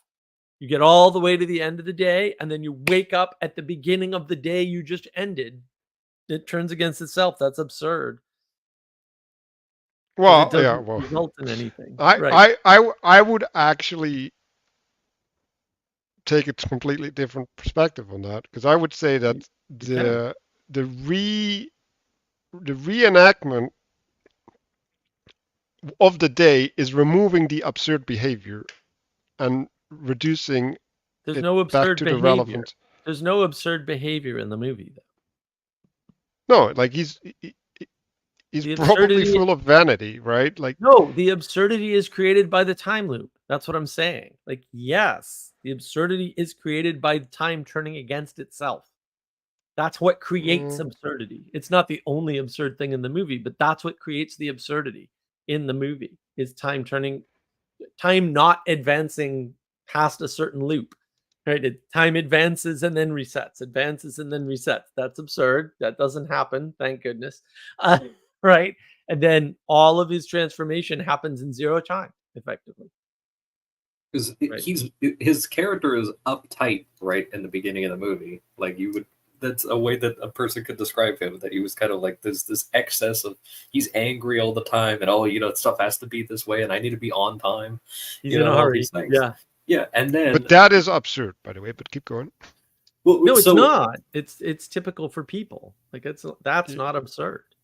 I have a thing I'll bring up, but then the time loop starts, and then he eventually gets to like killing himself over and over again, and like he winds up doing that type of insane thing. And what's interesting, and so to kind of tie this together just a little bit with the kind of, it's absurd to go that far into straightness a little bit, is I think of the there was this thing that Saint Maximus the Confessor said, and I saved this like a long time ago, but it seems relevant. So he says, demons that combat us by the lack of virtue are those that teach us prostitution and drunkenness, greed and jealousy. The demons that combat us by excess of virtue and too much straightness are those that teach us presumption, vainglory, and pride, and who by the vices of the right secretly place us in the vices of the left.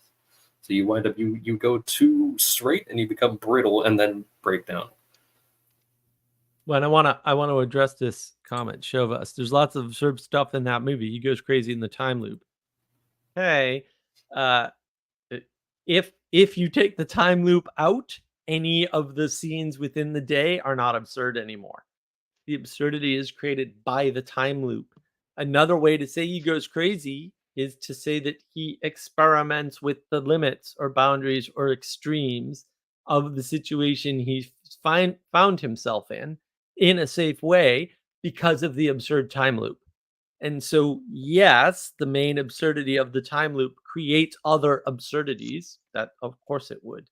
But to treat them as equal, that's okay. Yes, agreed.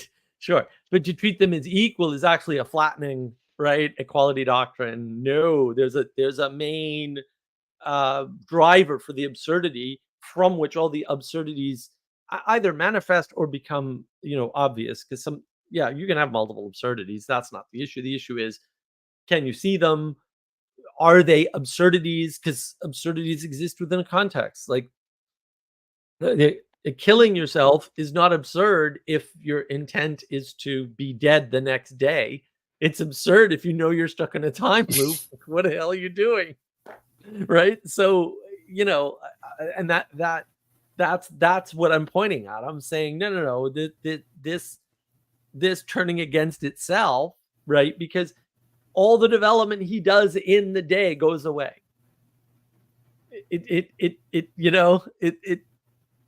No, not all. Like his personal development doesn't. Not his personal development, right? But all the development he does for the world goes away. And in some ways, the lesson of that movie is you have to do the right thing and make the world better, even if you think it's going to result in absolutely nothing. Because that is your job. But doing that somehow fixes the absurdity or fixes the broken world. Right, but I would argue, right, that the absurdity that he expresses already is contained in it, right? But it's not given form because he hasn't had to face it. No, it doesn't. It's not absurd until the time loop happens. There is no it's the context. Yeah, but then there would be no prerogative for him to change. But whatever, like so Bill Murray is a selfish, self-centered character in the story, and then the spell breaks when he falls in love. And I think there's foreshadowing in the song that wakes him up every morning when it comes on. Here, put your little hand in mine. There ain't no mountain we can't climb. I've got you, babe. Right. So basically, that's kind of the foreshadowing of that starts today, every day. Right. And then when he kind of learns to be selfless and he falls in love with a love that he didn't even know he had, his coworker, that's kind of that's when that's when the force of space stops having its effect. It's the woman that draws him forth, not the loop. It's the woman that causes the transformation. Yeah. I'd like to say with the song in the start that the song doesn't make sense in the beginning in the movie. So it's out of tune, right? Like it's absurd. Yes. In a sense that it's just like, okay, you're like, you encounter it once, and then it's like, okay, like the same song again, like that's out of tune. There should be another song, and it's just, and then you get it every day for 1,000 days, and then you wind up, driving up the groundhog. And the song's pointing at the telos, at the end transformation, right? Yeah. From I'll do whatever in the moment to this long-term journey, right? With a somewhat destination, right? In that case, right? That doesn't exist otherwise. Yeah. I think of, just the kind of the cycle dryer, you just have like one sweater in there, like just one, and then it's just getting tossed around the whole time it's drying out. But it's just like, it just looks ridiculous, and it's just like that's just Bill Murray in that movie. Yes. Yeah. Bill Murray is a sweater and a dryer in that movie. Can confirm. Well said, sir. Dry humor. Do we want to tackle 44 here? I think we can make a small start and then revisit it. Because this was the thing I enjoyed. Oh, yeah. I want to get to this. Yeah.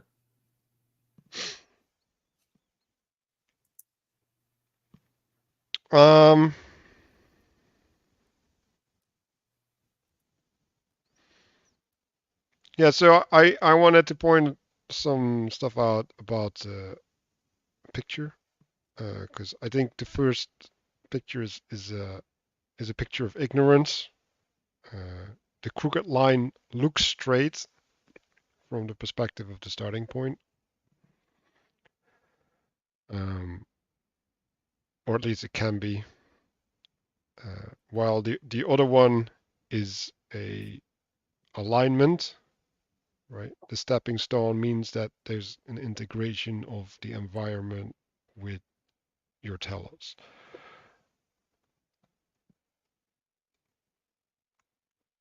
Yeah, I mean, alignment's a good way to think about it, right? Because that is if you want to have, we'll say, an efficient path to something, you need a proper alignment. Right, and like when I look at the crooked, I think of the yoga, right, and your body as a tool, right? And so like if you don't have a relationship with parts of your body, right, they actually are hindrances often in your movement, right? Because you can't express your will properly, and so they need to participate and even enhance your activity, and that's Mhm. what you should aim for. Right. So like if we're looking at baseball, right, you swing with your whole body and you use the strength that's manifest through all of your body to Yeah. enhance the strike. And if you just swing your arms, which is the natural reaction to that, then you can't wield all the power available to you.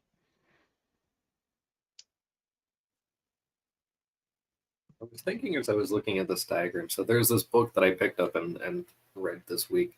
Or I say read, it was an audiobook. I couldn't be asked to read another book, but I was listening to this, and it's marketed at real estate agents, but that's not why I read it. And one of the things that they talk about is they describe, and I pretty much saw this diagram in my head because I had read this first before I listened to it. That they're talking about they encourage taking the roundabout path to get to the destination, which is interesting. So, and they give this example. So you imagine you have a destination on the other side of a city, and so you take the direct route, and this kind of goes also to like the cornerstone or stepping stone and obstacle stone being essentially the same thing. Then if you take the straight route through the city, you also have to deal with downtown traffic. So the fact that there is still a road that goes straight through the city that you can go to, that also can be an obstacle to you. Whereas if you take the highway that goes around the city, you can actually get there faster with the application of wheels. And they use this as an analogy for kind of sales techniques and these types of things, and building relationships with buyers and whatnot. But you can look at this with the kind of like two wrongs thing, which comes up here later in the chapter. That if okay, you have a crooked path, but you speed that up with the chariot. That you have an additional cycle that you introduce to the crookedness, and then you actually get there faster than if you had actually gone through and then interacted with whatever the obstacle or stepping stone was, assuming that it's not like a clear shot. And it's like living in a city before, like specifically around Los Angeles, I could definitely say like it's, even if it looks like a straight shot, it's not a straight shot. Right, and I think this is also a really good example of the fulfillment, right? So the ability to reach, or the test, right? Like, because in some sense, you moving over a path is a test of your capability to do so, is that which judges the action, right? So like that's the telos informing what you're supposed to do, right? And in some sense, you have to figure out that which is already true, right? So this, in other ways, like, okay, you've adopted your frame, right? Or you've bound on earth something, right? Like you're going to do this. And now heaven will basically lay itself out in correspondence to that which you've bound. And so I think if we're trying to steelman the scientific case, right, is like, oh yeah, right, like if you're standing at the destination, right, and now we're looking back to the path that we're supposed to take, then we can use science because we can do a process of elimination and optimization of these steps and have all the tools that we can bring to bear, right? But that's not the world we live in, right? Like we first have to find out what the destination is. And it's also not one destination, right? Because like we want to get there virtuously, right? And so instead of having a car, we need to have an electric car because like so it's like the means of transportation also is bound to constraints other than possibility. I like the fulfillment thing because it reminds me, I'm just thinking of like packing and shipping services. They actually refer to these places as like fulfillment centers. And so like I like to sometimes purchase things that are made to order, and so you go, and in many ways when you make that purchase, like you're binding it on earth essentially. Like I've exchanged potential, and then they said, hey, here's the thing. We discussed kind of the particularities of, oh, maybe I want a particular thing on this, and then it's like, okay, it would be absurd for me to say that I click purchase on something and I interacted with the seller, and it's like, oh, where is it? And it's just like, well, it's going to take 3 to 5 weeks. Like that's what I'm going to have to deal with. And then you get into that aspect of fulfillment. This person is trying to kind of manifest the thing that was requested, that I identified there. Like we've made the agreement, and there's consequences if that's not fulfilled. And then there's also, to your point at the very beginning of all this, there's the patience involved, that you have to kind of wait until the seed is fully grown. And like there's some stuff I bought last month that I'm still waiting on, and like I know it's coming in a couple of weeks, but that's just, it's like, okay, well, I'll be ready when it comes. I also have to like make sure that there's space for it and all these things. And then also to your point of like it doesn't just end once you get it, that you also so it goes through these multiple fulfillment centers, and then they have to figure out how to get to me. And lately, like a lot of these delivery drivers have actually been using like rental cars. Like I'm sure that's more of that chaos kind of coming about. Like it used to be they actually had vans that had the names on it, and now it's like, okay, it's clearly like an enterprise rent-a-man, whatever that's showing up. So there's something happening there, but they're still managing to fulfill the order, and then I wind up receiving it. And then, but it's also not just for me to like have, like I got it for a reason, and then so now I'm going to actually use it, and then there's an additional fulfillment of the item now that I have had my order fulfilled. Yeah. So I want to point at the waste a little bit, right? It says a part that expresses a negative principle and is characterized by wastefulness and pointlessness, right? And that's within a certain frame.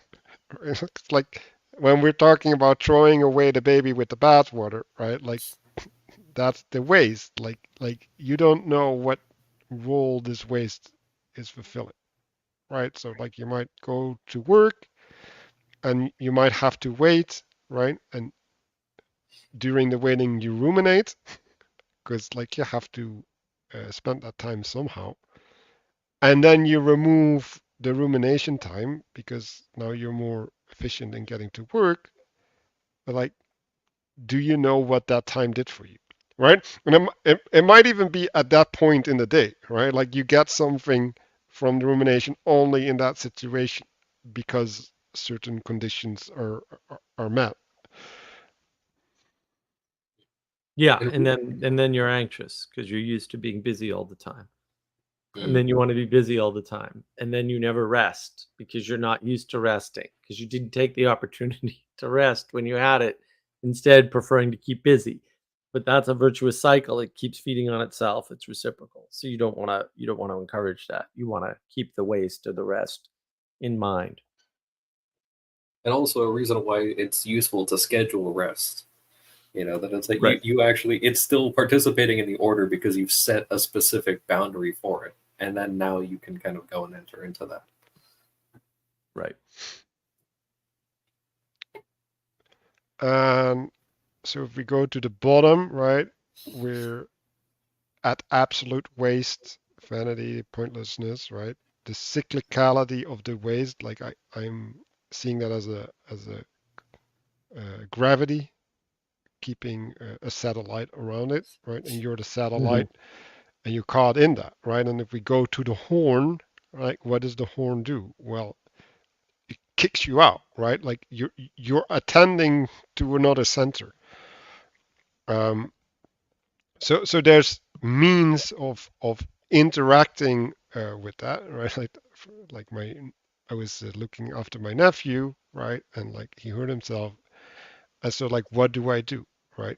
I give him different means of participation, right? So that he can build a different relationship to his pain, because like being stuck in the anxieties is not going to make it better, right?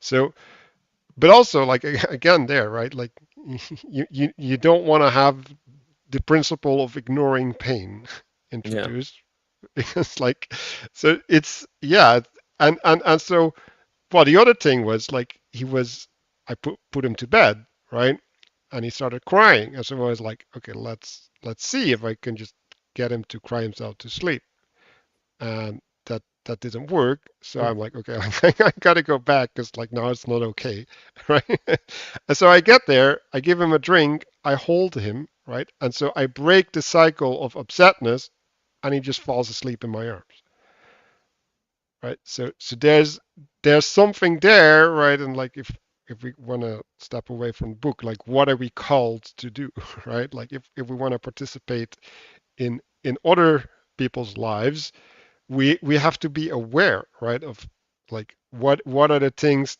the cycles or the gravities that trap people, and how do we bring them out into another cycle that is virtuous.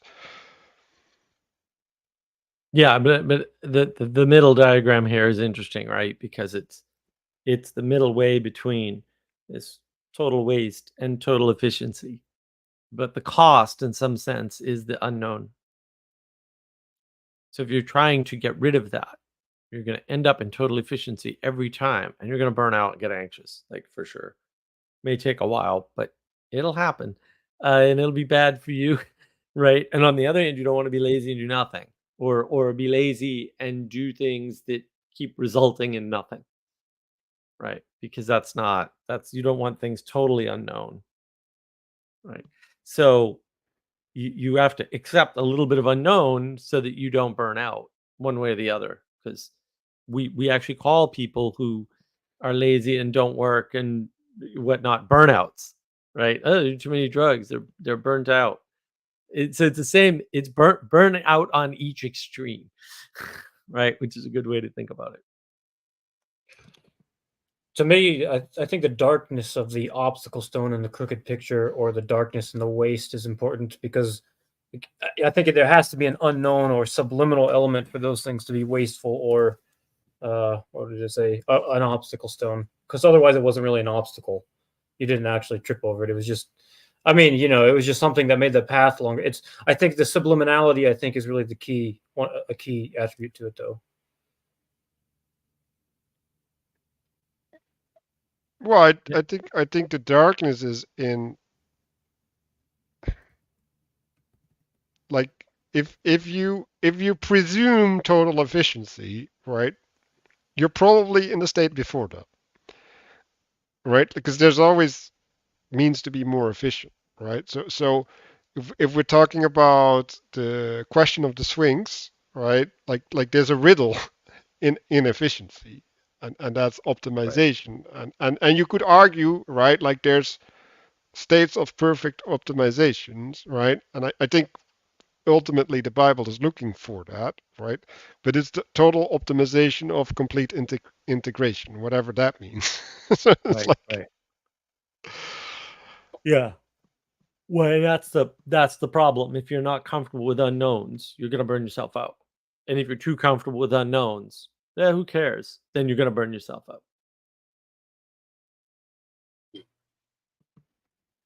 And that the burnout also results in a sort of exile. So you wind up, you look at these guys that I think of.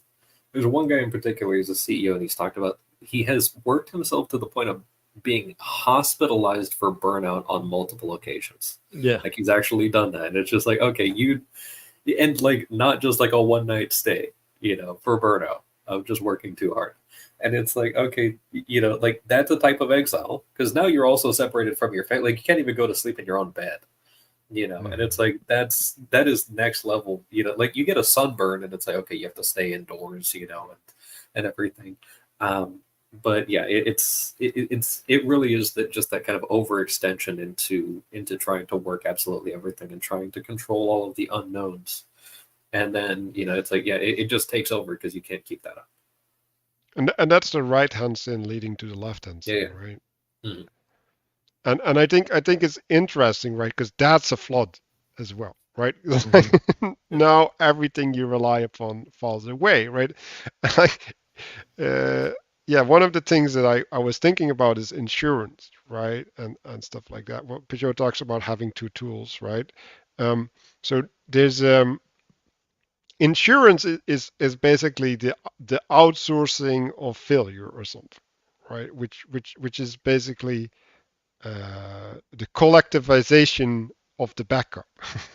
And Collectivization of loss. Yeah.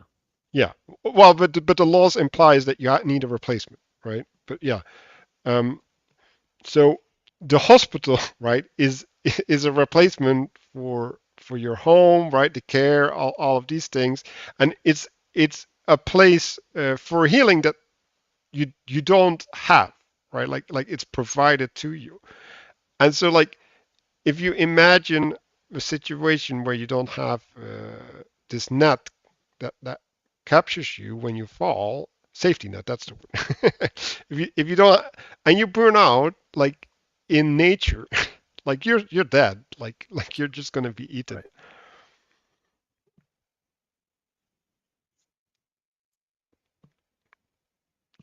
Yeah. Are we So complete on this? Can we finish it out on the last page here? yeah, Right. But I definitely like this diagram of just kind of showing the absurdity, and he kind of he fleshes it out a little bit more in the little bottom note there about pi being an irrational number, that, Yeah. that you can't properly define it, that there's always that little overlap where it's like, okay, you actually can't measure this sort of thing. And it's something that I just kind of reflected on this, today, that I was thinking about the structure of the Friday live stream and today's book club allows for that bit of the rest of the conversation can happen afterwards, and that's undefined. So like that might be, like I'll probably be jumping out here in just a few minutes, but sometimes like I'm stuck around for 4 hours. It's just like there's an indeterminate amount of time that kind of is there, and that is a good way of just kind of allowing rest to kind of take place and not become like overly constrained. And interestingly, last night, the live stream actually went to about this time frame that's in the diagram as well, which is just like, oh yeah, that's another one of those weird things this week. I didn't even see that. Yeah. Yeah. Well, it's good that the navigating patterns Friday live streams are great. Watch them. Yeah. It's good that you brought up the irrationality, right? Because what it says is there are numbers that are irrational, right? And one of them is the measurement. In other words, you cannot use rationality to measure a circle. That is correct. It's correct mathematically, even. The mathematicians make much ado about nothing when they try to map things to math. It's like, yeah, it doesn't work, and we know it doesn't work. So stop trying to do it. Right? You map some things to math, but you can't map everything to math, and you can't map the most important things. And there's other little strange things like technically circles don't exist. And the proof for this is that in order to make, we'll call it a perfect circle, also a great band. In order to make a perfect circle, you have to use infinitely small dots, right? Because you can't use a line and make a circle. Like there's no way to do it.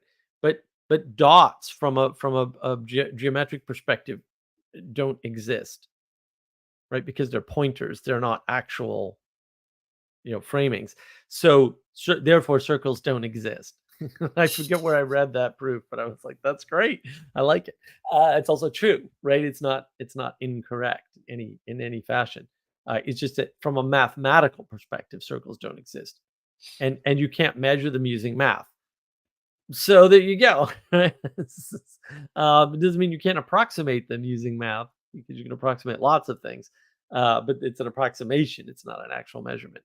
And that's an important distinction that mathematicians make and don't tell you about, but also is there. yeah, and I want to go back to, well, what's the seventh day, right? Because in some sense, well, you could say, well, it's a return, right?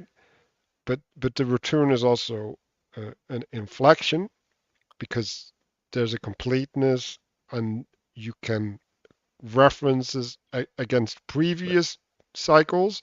Yeah. And because you have the cyclicality of the week, right? And you have the rituals within the cyclicality of the week, you can account for how you're doing.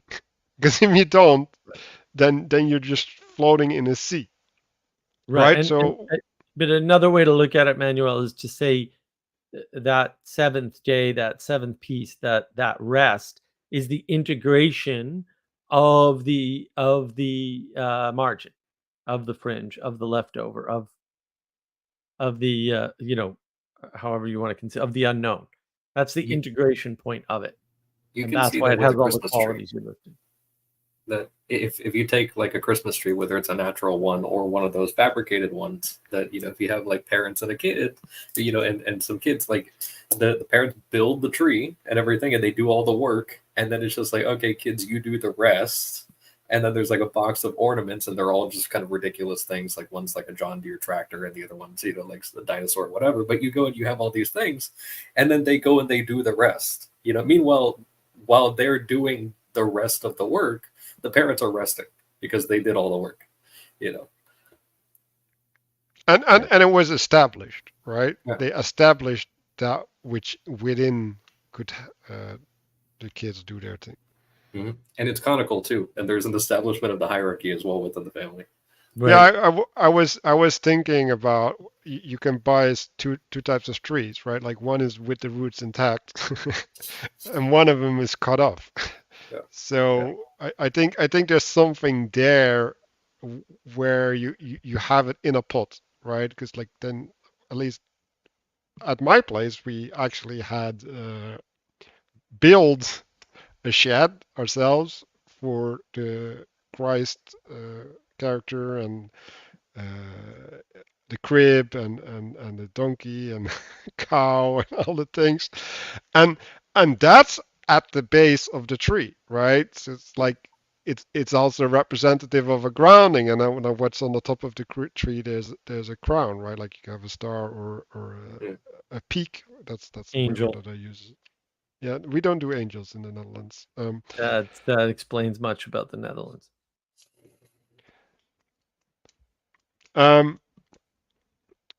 Yeah, we got something that reaches to heaven instead.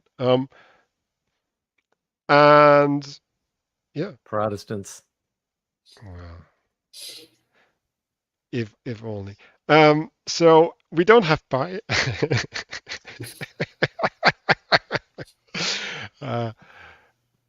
Where was it going? Oh well, but like that's right. Like there's a physical embodiment of hierarchy and the relationships, right? And there's even a participation with that, like you said, Castle, right? Because you set it up.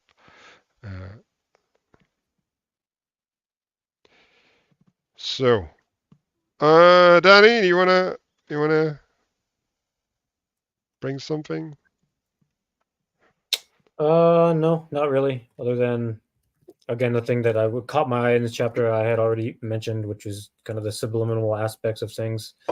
Part of like lately I've been meditating on Peterson's famous life. Like if there are certain aspects of life that are not your experience is not what you want, drop the presumption that you already know things, which is very simple, but like it's very profound.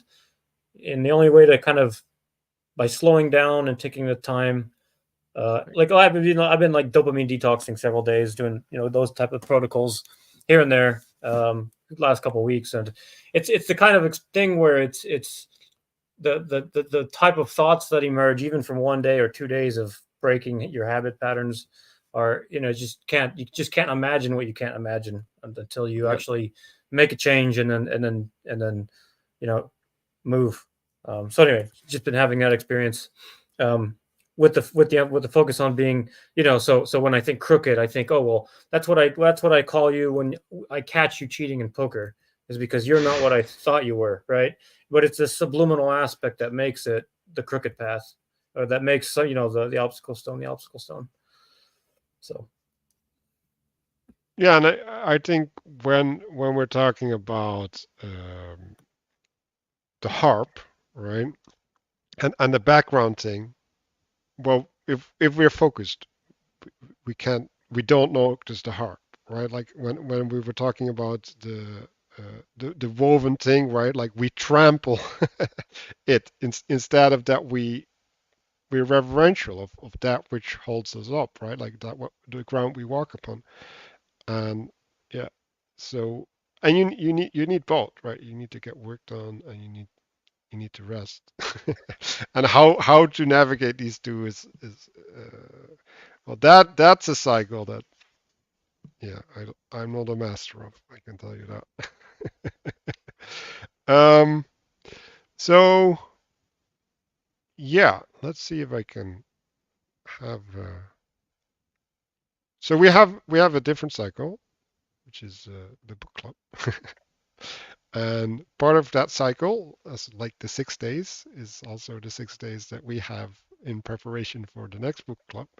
And they participate somehow in the book club. So we have a direction where we report in the book club of the 6 days. Now we're trying to get from the book club back next to the to coming 6 days. So like I want to have that relationship up front in the reflection, and we can all look up.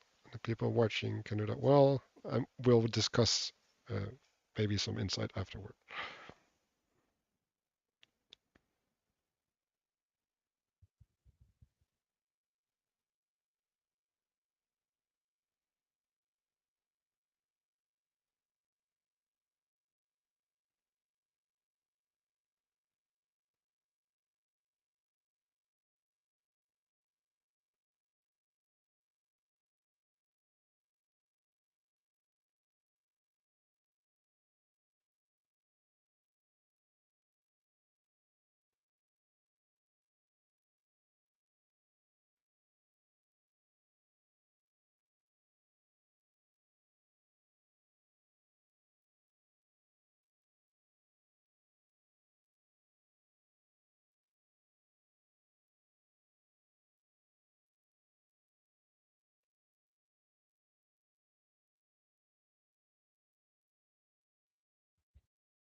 Would you come up with Castle anything? I mean, honestly, I really enjoyed the conversation. I guess I was just kind of thinking a little more about the the trees with the roots in them and the trees that don't, and that if you want to have it indoors, it can't have the roots. So there is that kind of aspect of okay, sort of transplanting that. If you want the thing that lasts, then you need to kind of have roots, in order to do that. But and then just kind of thinking that we're kind of at the end of this. And I also should have run off about 9 minutes ago, so I'm kind of thinking that with respect to the kind of chopping off the roots, I think I'm going to do something irrational and make like a tree and get out of here. So I'll talk to you guys later. Yeah. So, See you, Castle. so yeah, the thing that came up for me is like I'm gonna have to host my brother's wedding next week, so I won't be present. And it's like okay, so there's gonna be a grounding, right? Like the harp is like the woven tapestry upon which things are played, and so I'm trying to I'm going to try to discern that upon which things hang, right? Because you need the sense of safety, right? Like these things are taken care of, right? Like I can release my attention from this and turn towards the festivities, right? So I'm gonna try and look at that while also trying to embody a role of mentorship because like like I'm with some other people, right? Like I'm gonna try and steer their attention so that they might see what I see.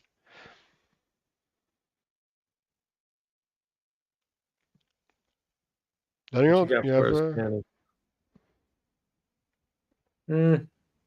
Nothing profound other than my feelings of a hurry up and rest.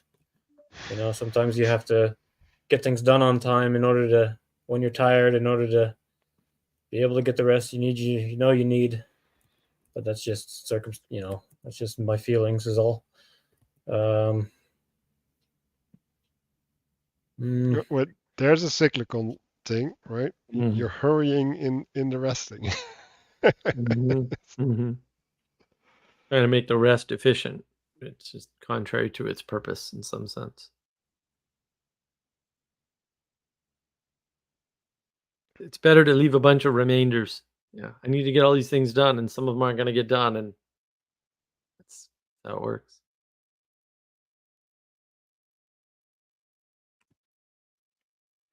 Yeah, like it's the same with surrendering, right? I guess rest is surrendering to inefficiency or something, right? But it's the loss of authority,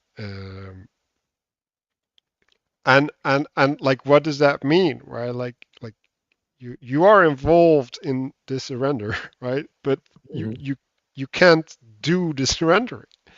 Like you can't do the resting because then it's not rest. Then it's just failed activity. Yeah. Like that's hard, like real hard.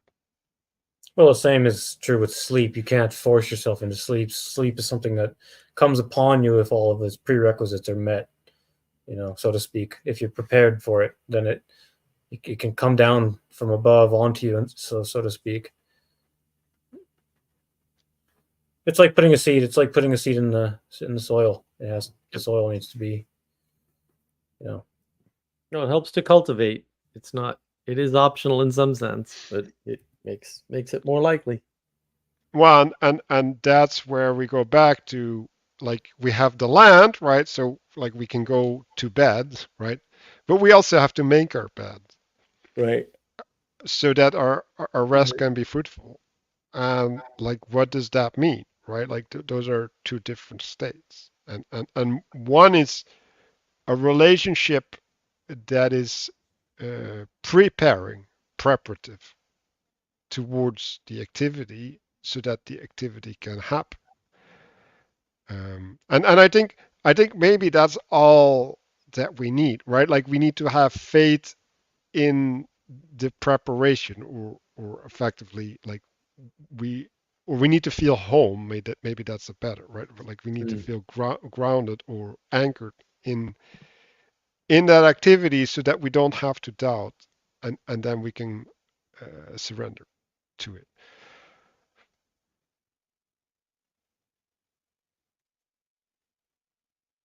Okay, then I should have asked for comments from our spectators, but thanks for watching, and see you in 2 weeks or next week for the rest of us. So.